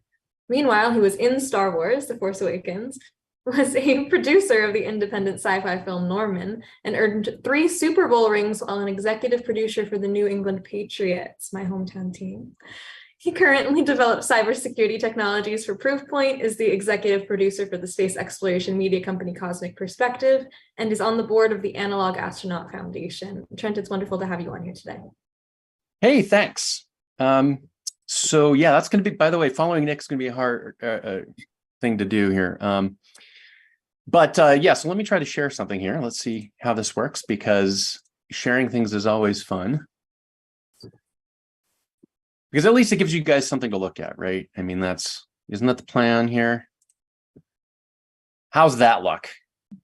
Looks perfect. Thank you. All right. So yeah, and thanks a lot. And let's see if we can make up some of that time, because it was so interesting to chat so far, but we'll see if we can get people off on time. So yeah, I'm on the board of directors of the Analog Astronaut Foundation, and one of the things that we do is kind of act as an operating entity for the analog astronaut community. By the way, the analog astronaut community is very self-organizing. So what does the foundation do? It really gets out of the way and lets them do their thing. And the major thing that the community puts on every year is the AAC conference. And that's coming up, I think in about a month. So it's very timely that we're chatting with you guys. This year's topic, I guess, is applying analog research to the UN SDG mission, Sustainable Development Group mission. We'll get into that a little bit here. But first, because this is what we have to do these days, is I asked Midjourney, what does an analog astronaut look like? And this is what the AI tells us. And what's really funny is they're not that wrong. So our friends, the AI that give us this picture, looks very much like some of the analog astronaut suits that we wear on mission. So an analog astronaut. And so, analog astronaut, basically, since the human space exploration. And what that really is where you get a group of humans not in space, and you set them up in an environment that is very space habitat-like, and you give them missions and you say, look, we need you to run these tests. We want to test you. We want to see how you perform. We want to see if we can learn from how you operate in an analog way here on Earth, so that when we get to space, when we put you into a capsule and fling you out of the Earth's embrace, are you going to survive? What are you going to be able to do up there? Can you do what you're supposed to do up there? And that's what the analogs are for, essentially. And so the analog community has always kind of been around. But in the early days, this was all government funded stuff. I mean, we were just talking about that. It's top down driven kind of thing. In the past 30-ish years, it's been more kind of privatized. Again, not commercialized as much as kind of what we were just talking about, but privatized in the way that a lot of academic organizations, a lot of independent companies have formed to run these analog missions, and then they contract that out to anybody who kind of wants to take advantage of these. And so the community's been around. It's kind of been emerging out of the womb of government funding, but there was kind of no place for them to go, nowhere to kind of hang out and do a thing together. And so Cyan Proctor and Jas Perel got together a couple of years back and said, hey, let's bring all of our analog astronauts together and kind of share information, share knowledge. And that's what formed the Analog Astronaut community. And the first conference was 2 years ago, but COVID, so it was virtual. And then last year, everybody got together physically, which is absolutely fantastic. And we're doing that again this year. The mission is probably, to those on the call and then listening to the recording, probably get what this is all about and why analogs are important. But just to touch on a couple of key points is that the learning from analogs isn't just to feed into space exploration writ large, right? There's a lot of secondary and tertiary learnings that come out of this type of exercise and this type of work. And it's kind of that mission that we're carrying forward and plugging back into the sustainability story, right? I mean, it's not just, oh, let's make better habitats, let's make better human vessels for space exploration, but there's all of the follow-on of, well, wait a minute, if we have to take people and put them in a small space, we have to make a closed environment. Well, it's an ecosystem, you've got to do all these things, even if it's on Earth, right? So we're doing all of this work and all these learnings, a lot of hydroponics work, a lot of clearing of CO2 and these kinds of things that then have applicable work beyond just the space program. So hence why we're doing what we're doing, which then brings us to this year's mission. This year's mission is to support the UN SDG, the Sustainable Development Group, which has gone through a few name changes at the UN over the years. But the basic point is that this group is formed of the member companies or member countries in order to address some very sticky long-term challenges, reducing hunger, increasing education, dealing with climate change, and also recently, dealing with inequality as well. Now, so then you take that mission and you say, well, okay, let's look at space exploration. Let's do a comparison of that, right? Space exploration is very similar. There's a lot of the same kind of problems that we have to try to deal with. You've got to deal with hunger. You've got to deal with education, right? One of the really interesting things about this human space exploration is that it becomes more privatized or more commercialized, is that you need more educated people to work there. But it's not just, the PhDs and the scientists that you're lobbing into space anymore. No, it's, we're talking about the people that matter here. You're talking about the people that need to be the janitors, that need to be the mechanics, that need to keep these things going. So there's a lot of education, going on there as well. So there's a lot of stuff that goes on that you look at, well, okay, if you look at the space exploration mission, you compare that to the UN SDG mission, there's some similarities here. And then you look at analog research and, as I mentioned before, there's a lot of missions that fill right back into that same cycle. And you can see how they're pushing and pulling each other. So the Analog Astronaut Conference this year, we are bringing together something like 30 some speakers and not something I'll go into the numbers here in a second, to basically talk about how to address these same missions. How can we feed what we're doing back into that group? And again, as I mentioned earlier, last year was the first physical meeting. It was at the Biosphere 2 habitat in Arizona, which is an absolutely fantastic environment to hold the conference of this type. If you're not familiar with the Biosphere 2, I definitely suggest you research it. It's absolutely fantastic. It was built in the late 80s and early 90s, and it's an entirely enclosed environment. Well, it was entirely hermetically sealed. Until then, it wasn't. And then it's now transitioned into non-hermetically sealed, but still a controlled environment for performing large-scale environmental studies. And it's currently run by the University of Arizona.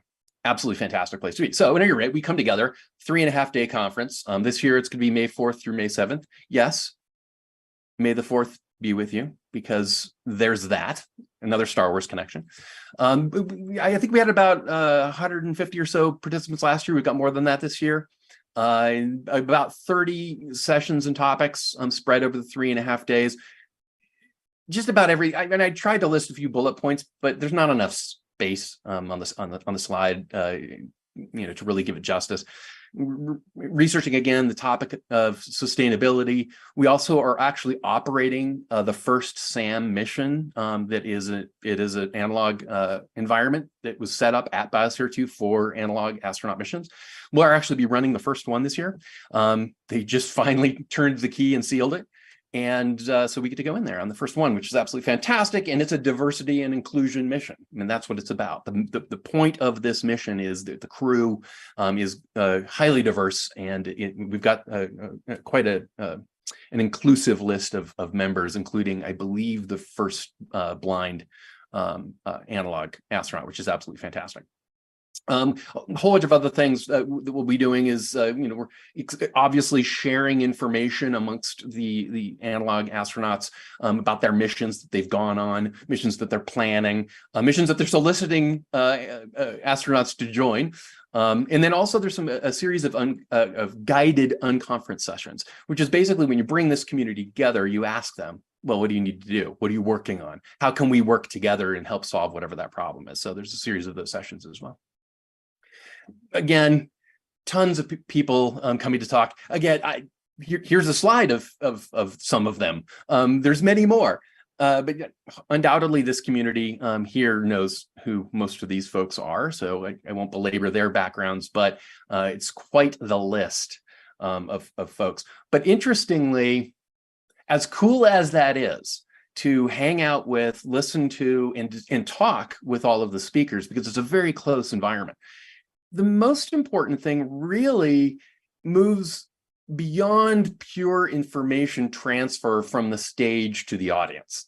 These are very interactive sessions.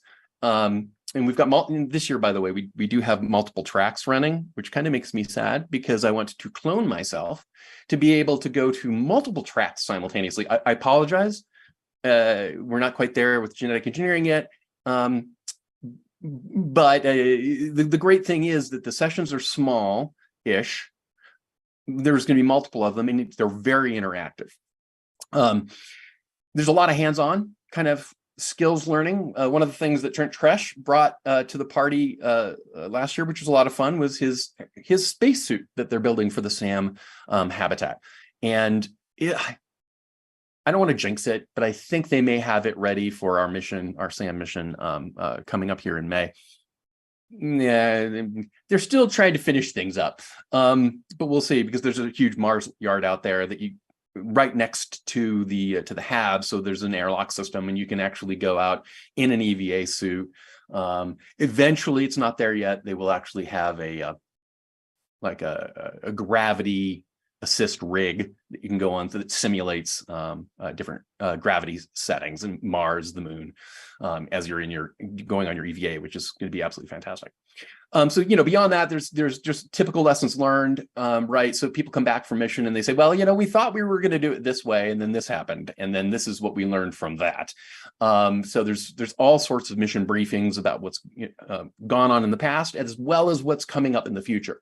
Calls for participation amongst the community. And that's, again, all very well and good. And this is all smart stuff. It's absolutely fantastic meeting these people, but when I walked away from last year's physical meeting, I was really struck by the experience and diversity in the crowd. It was amazing. So if there's no other reason to come together with this really smart group of people who are really interactive and sharing what they know, you understand why you have an exclusive group, extensive group of diverse people bringing different visions to the world. It was amazing. So I'd suggest coming for that. So from the when, where kind of thing, if you wanted to come, we do have some tickets still available. It is May 4th through May 7th. To give you a sense of kind of what a day looks like, May 4th, starting at about noon, is the kind of the welcome, hey, get everybody settled, meet each other kind of thing. There's an evening performance by Cosmic Perspective. Mary Liz Bender will be performing again this year, which is an absolutely fantastic overview effect performance piece. Following then the next day, sessions all day. I mean, they start at something like 8 in the morning and we go all the way through 5, 6 o'clock at night. But then there's a party. So there's that. So then there's a party, and then the next day, more sessions and a concert. So that's cool. And then the closing sessions are then kind of the wrap up on Sunday, May 7th. What's really interesting about like all day is you go to these sessions, they're all within, walking distance of each other here within the biosphere. You also get tours of the biosphere. You get to hang out, kind of ask questions. And really kind of be immersed in the environment. There's a lot of sitting down kind of areas you can speak with your colleagues and share information. It's absolutely fantastic. Again, I told you it was at the biosphere. Nearest airport is at Tucson. So if you want to fly in, there's that. It is an hour or so west of Tucson. Cool thing is that everyone stays on site at the biosphere in casitas, which are these small kind of townhomes that are set up for researchers who come to do research at the biosphere. And so we get to stay there. Again, it's a great learning environment. You get to hang out. And there's a lot of sharing that goes on outside in what we call the hallway sessions, right? Unfortunately, the VIP tickets, I think, are sold out. We may have opened some more.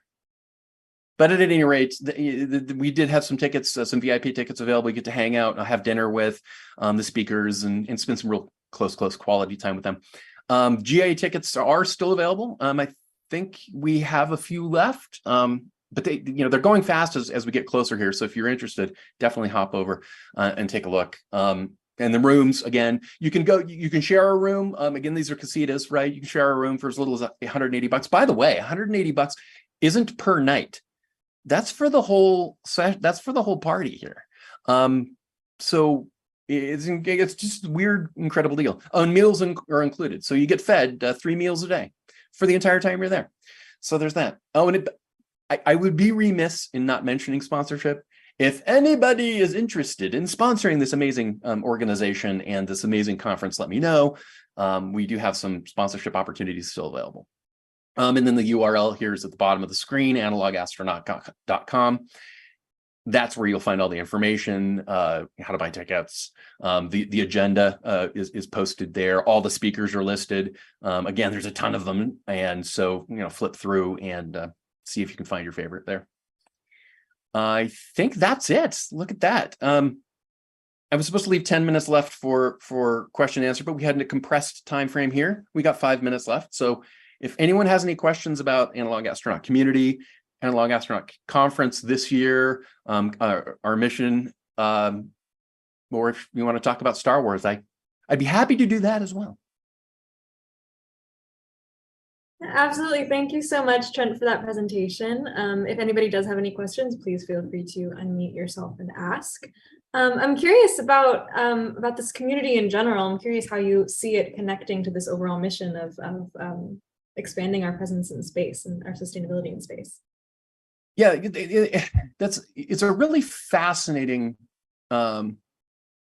concept, right? Where we've been focused as a species, right, on expanding beyond our borders into space, primarily as a look, we can kind of thing. Hey, look, we can do this. We can tackle this. This is a new thing. And of course we have to do this. This is the way exploration is done. You don't know you can cross the ocean until you build the boat, send it off, and it doesn't sink, or it does sink. And you learn from that. You build the next one, and then hopefully it doesn't sink, right? We have to do these things to get there. But then once you've kind of cracked the nut on being able to survive that voyage, okay, well then, as we were talking about earlier, let's expand into the universe. Let's start kind of doing what we do as a species, and do that kind of thing. Well, what happens immediately after the initial explorers, right? You need to have a cadre of folks that are prepared and ready to kind of go on that first wave. And that's what the analog astronaut community is striving to do, is prepare the way for these next steps as we're moving forward, in our exploration of the universe here. And so there's a lot of really interesting work going on within the analog astronaut community to basically ensure that everything we can think about, we've kind of tested here on Earth. And that doesn't just mean testing the machinery and testing the mechanics, and does the air handling work, and does the dust accumulation module function properly, and can you swap the equipment out? But it actually means human nature. How do we as a species survive, frankly, without killing each other out in space? And there's a lot of interesting work that needs to be done on putting that together. I mean, in the old days, right, you take a whole bunch of similar people and who are highly trained and fearless, and you put them into a tin can and you light it. Look, here you go. That's not very diverse, right? I mean, but that's also not who you need. Like, where's the psychologist in that tin can, right? Where's the person who's going to help ensure that all of the crops are grown and everyone's fed? And again, back to the janitor, who's going to keep the plumbing going? These are the kinds of things that the community is looking at and saying, yeah, it's beyond just the top guns. It's deeper than that in society, and hence why the diversity mission is huge, is looking around the world. What does the world look like in diversity? And the community is just fantastic at that. And that's what this conference does, is pull people together who are working on these missions and these kinds of things in missions around the world. Absolutely. We're going to have to think about how life is actually going to look like, how life is going to feel once we start building these communities, as Rick was talking about before, building these communities elsewhere in the universe. Sure. Well, artists, great example. We have an entire track about artists in space and what does that mean. And, Cyan is really keen on this and saying, look, you've got to send artists to space, because when they come back, they're the ones that can communicate with the world, with broader humanity, in ways that isn't just the rocket equation, right? It's it's deeper than that. It's hard to define. And so we do spend quite a bit of time on kind of that piece as well, the humanity piece of the storytelling piece, coming back to Earth, or even coming back to Earth. And we in the analog astronaut community, you call it coming back to Earth, right? When you go on mission and then you come back to Earth, and you share your learning through storytelling, through art, and these other things. These are not to be forgotten and not to be ignored. Yeah, absolutely. Rick, you've got a question? Yeah, sure. That was amazing, and it's really cool to see it, because I've heard about the group. Now I have an insight. Now I understand it a lot. Oops, sorry. Sorry, I need to have my sexy mic here. There you go. Yeah, makes my voice sexy. Anyway, so now it's great to hear the story about the group. I've heard about it, and this is a great summary of it. One of the things I've noticed is I actually started to do some videos on it. I don't know, but I have some land out in West Texas that I call Brown Acres, and I go out there and I break things and nothing works and everything is a mess. And it occurred to me, we talk about these people who are going to be astronauts. I was a jet pilot, or I'm a scuba person. And, I think I'm curious to find out how it works with your group. I'm going to ask somebody who's like, have you ever renovated a house? Exactly right. Have you ever rebuilt a plumbing system Yep. that was clogged? That's not glamorous, Yep. but that's your life. Can you address that as to how your people are dealing with that? Well, that's absolutely, you've hit right on it, right? I mean, you have to look at a cross section of what you need for whatever the mission is, right? I mean, some missions don't have lumber, so one doesn't need, the skill of a carpenter, but other missions have equivalent skills, right? Plumbing is a great example. In fact, one of the high seas missions in Hawaii they were nearly pulled out, and they nearly failed because of the fact that they had a plumbing problem. They had to deal with it. And I think that, to answer your question, it's really on the mission director, in concert with the research and the research bureau and the IRB group that's designing what that research of that analog mission specifically is. And then the mission director folds in and says, okay, I see the goals that this mission needs to achieve, but I, being experienced, know that we're going to need this, and this cross section and these kinds of people, and we're going to need to have them on mission, despite the fact that the academics that are designing whatever specific research tasks they want to perform don't necessarily know that. But that's not their job, right? I mean, they've got the mission parameters around the research they want to perform, and then the mission director folds in and says, okay, what kind of crew do we need? Okay, now, interestingly, because these analog astronauts, typically speaking, are not professional analog astronauts, they're not floating from gig to gig to gig being paid to do these things, right? It's also a question of who's available. And part of the reason of bringing the community together is to know things like that. Well, who's available, who's got what skills, who's went on what mission? Let's share all this information so that when mission director rolls in, they can say, okay, I know this person had this skill and this experience and they've run this, and okay, I'm going to bring them in as the communications officer. Oh, another good example, I think, along the lines of what you're talking about is, standard medical training, right? Kind of triage training.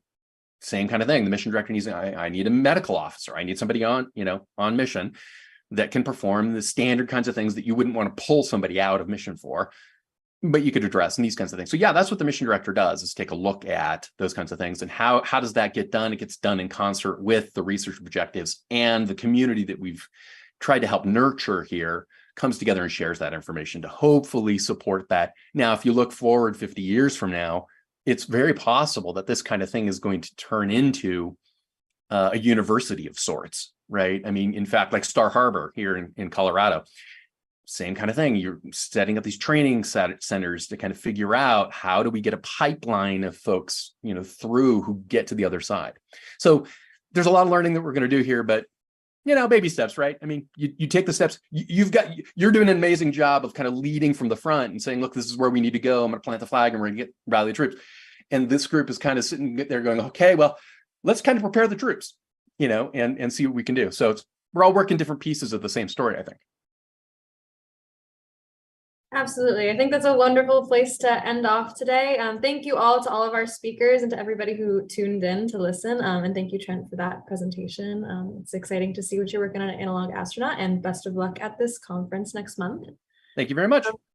Thank you. And with that, I think we will wrap it up for today. The next conversation for the future on sustainability will be in 2 weeks. So not next week, but the week afterwards. So join us then to continue this conversation. And with that, I will let you all go. Have a great rest of your day.